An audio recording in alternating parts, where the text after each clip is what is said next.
Why did you become who you were? Why did I become who I was? Why would you want to do this? You know? I just loved hip hop growing up as a kid. I just,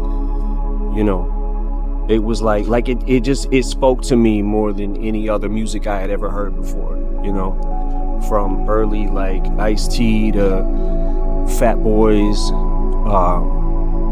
and it just like, I don't know, it was like, first I was a fan of the music, you know what I'm saying, before I even thought about rapping.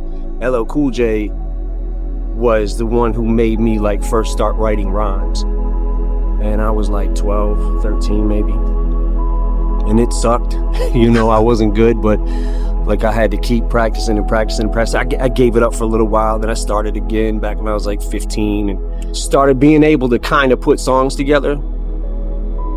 And then I just was like, I was never really good at much else, I don't know. Once I found out I was decent at something, I just kind of focused and just, went for it.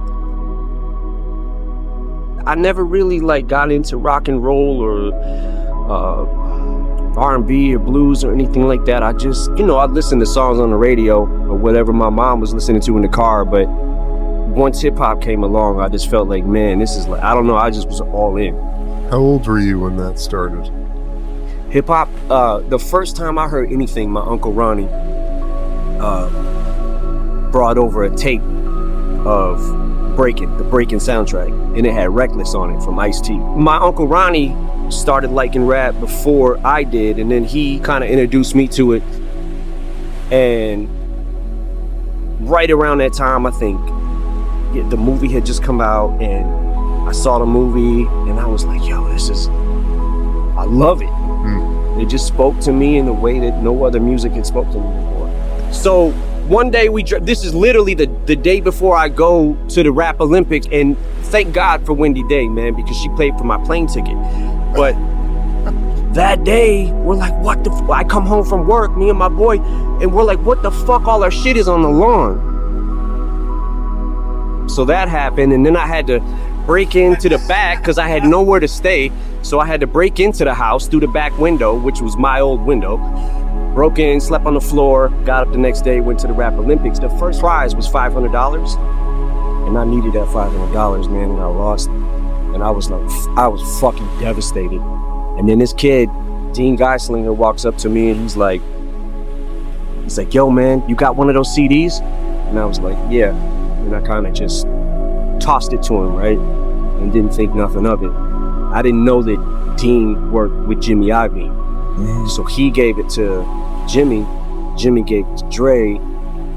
And I'm back in Detroit now, fucked, right? I have nothing, like nowhere to go. And I get the call, and I'm like, oh shit, this is about to happen. Wow. For me, rap is like a 24/7 job, and it takes a lot of dedication, right? And to stay sharp with the pen and stuff like that. But it's a different kind of discipline to do that. For anybody who feels like I just feel like I'm worthless. I'm not nothing in this world. Anybody who feels that and then finds something that they're actually good at, it's like I think that's what makes somebody go for that so hard. You know what I'm saying? Yeah. Like, I was never good at nothing. I'm good at this. Sometimes you have to lose yourself before you can find anything.